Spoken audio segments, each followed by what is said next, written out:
নিশ্চয়ই কথা রাখবে। আওয়াজ পায় না, দূরের দেশে থাকে, মানে যদি কাছে থাকতো শুনতে পেত, একটু দূরে আছে, জোরে ডাকবেন। মি মি মনে হয় শুনতে পাচ্ছে, কাছে গেছে, অনেক কাছাকাছি আসতেছে। পিছন থেকে যদি একটু জোরে ডাকেন। বাবারে, দেখেন কে, আমাদের সবার প্রিয় মিমি চক্রবর্তীর জন্য একটা জোরে তালি হবে।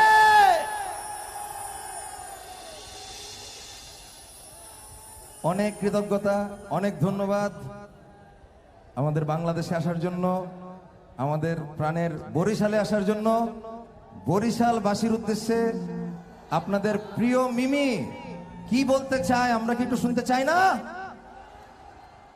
জোরে চিৎকার শুনতে চাই।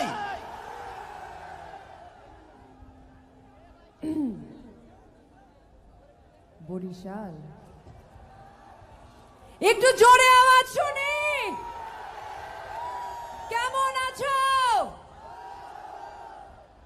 আমি একটু কানে কাউন্ট শুনি। কেমন আছো?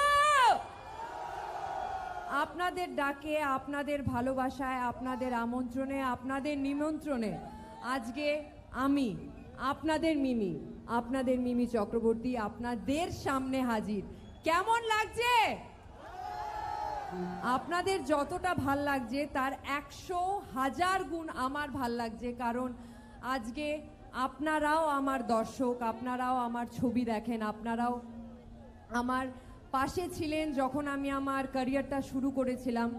আমার বাংলায়, ওপার বাংলায় আমার ছবি দেখেছে, ভালোবেসেছে, কিন্তু এপার বাংলা যেইভাবে আমার ক্যারিয়ারকে সাপোর্ট করেছে তার জন্যে আমি আজকে কোনোদিন এটা বলার সুযোগ হয়নি, হয়তো ফেসবুক লাইভ, ইনস্টাগ্রাম লাইভে বলেছি, কিন্তু আজকে সবার সামনে জানিয়ে কুর্নিশ জানাতে চাই ধন্যবাদ এতটা ভালোবাসার জন্য, এতটা পাশে থাকার জন্যে।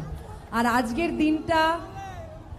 আজকের দিনটা জয় বাংলা দিবস, মানে আমি আজকে এত বড় দিনটায় আপনাদের পাশে থাকতে পেরে, আপনাদের এত বড় উৎসবে নিজেকে আনতে পেরে খুব খুব খুব কৃতজ্ঞ এবং আপ্লুত। আর যার জন্যে, যার আমন্ত্রণে, যার ভালোবাসায়, যাকে আমি দাদা বলি, যার জন্যে আজকে এখানে আসা, নান আদার দেন তাপস ভাই। নইলে এই সুযোগটা আমার কোনোদিন হতো না। আমি হয়তো বরিশাল আমার আসা হতো না, আমি ঢাকা এসছি, কিন্তু হয়তো বরিশাল আসা হতো না, আর এই ভালোবাসাটা আমি দেখতে পারতাম না। আমার হোটেল থেকে বিকেল থেকে দেখছিলাম, আমি বৃষ্টি পড়ছিল, তাও আপনারা আস্তে আস্তে করে আসছিলেন। আর এই আর্টের ভালোবাসা, এই মিউজিকের ভালোবাসা, এই গানের ভালোবাসা, এই ছবির ভালোবাসা, এটা বাংলার হৃদয়, এটা আপনারা, এই হৃদয়ের ভালোবাসা আপনারা। এই ভালোবাসা যতদিন আছে ততদিন বাংলা আছে, ততদিন বাংলা সিনেমা আছে, ততদিন বাংলা মিউজিক আছে। আর আমরা আর্টিস্টরা আছি শুধুমাত্র আপনাদের জন্যে। আপনারা আমাদের ছবি দেখেন, আপনারা আমাদের ভালোবাসেন, আপনারা হৃদয়ে স্থান দিয়েছেন, তাই জন্যেই আজকে এইটুকু জায়গা করতে পেরেছি।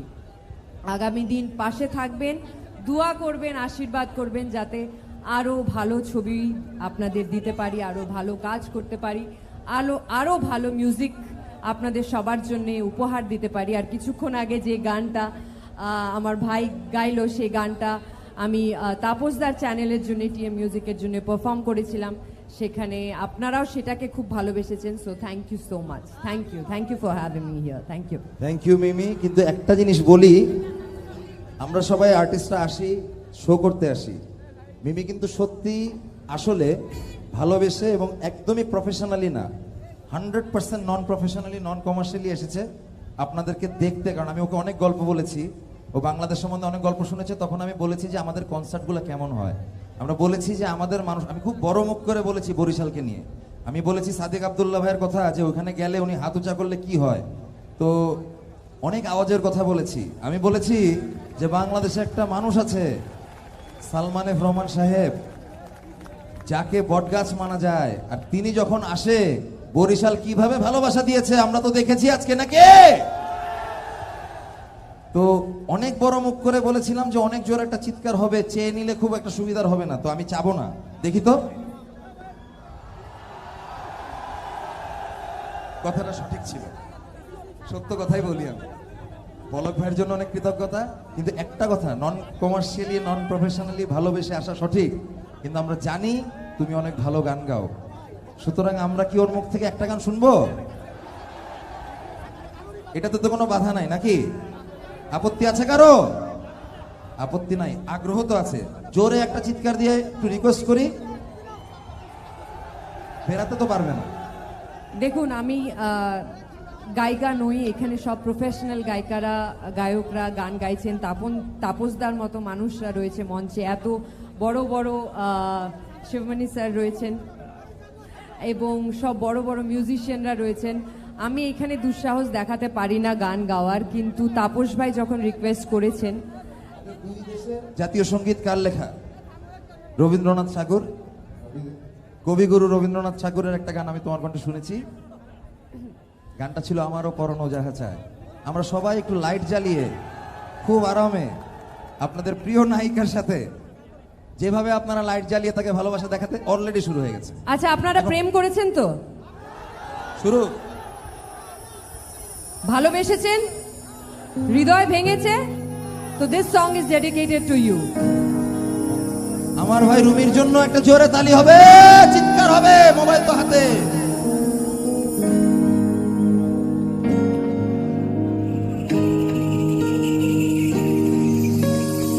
আমারও পরানো চারি পেয়েছি হৃদয় মাঝে, আরো কিছু নাই চাই গো, আমারও পরানো যাহা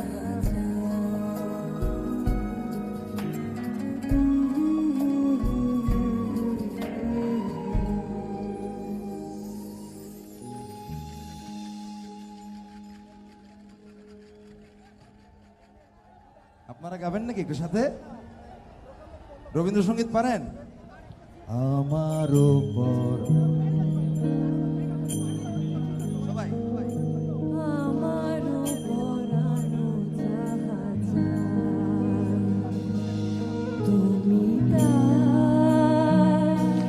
তুমি তাই গো, আমারও পরানো যাহা চায়। এত সুন্দর করে গাইলে একটা রিকোয়েস্ট, লাস্ট, বেশি করবো কারণ আমাদের সময় কম, প্রচুর আর্টিস্ট, আপনারা সবার ছবি দেখেছেন, তো তোমাকে বেশি কষ্ট দেব না।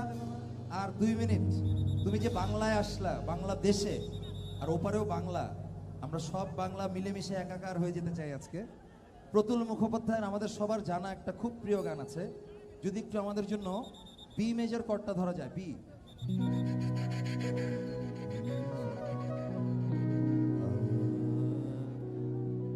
আমি বাংলায় গান গাই, আমি বাংলায় গান গাই, আমি আমার আমি চিরদিন, বাংলায় খুঁজে পাই, আমি বাংলায় গান গাই, আমি বাংলার গান গাই, আমি আমার আমি চিরদিন বাংলায় খুঁজে পাই, আমি বাংলায় বাঁধি স্বপ্ন, আমি বাংলায় বাঁধি সুর, আমি এই বাংলার মায়া ভরা পথে হেঁটেছি এতটা দূর, বাংলা আমার আমার জীবন আনন্দ, বাংলা মনের সুর, আমি একবার দেখি, বারবার দেখি, দেখি। Thank you, thank you, thank thank you you so much Mimi, বাংলাকে ভালোবাসা দেখানোর জন্য, বাংলাদেশকে ভালোবাসা দেখানোর জন্য। মিমির জন্য একটা জোরে হাততালি দিয়ে আমরা আজকে থ্যাংক মিমিকে ইউ, শুভরাত্রি, farewell এনজয় দ্য জানাতে চাই। Function, thank you so much, ভালো অনেক থাকবেন। ধন্যবাদ। মিমিকে আসন গ্রহণ করার জন্য অনুরোধ করছি। মিমি শুধু একজন পারফর্মারই নন, তিনি আমাদের বন্ধু দেশ ভারতের একজন মেম্বার অফ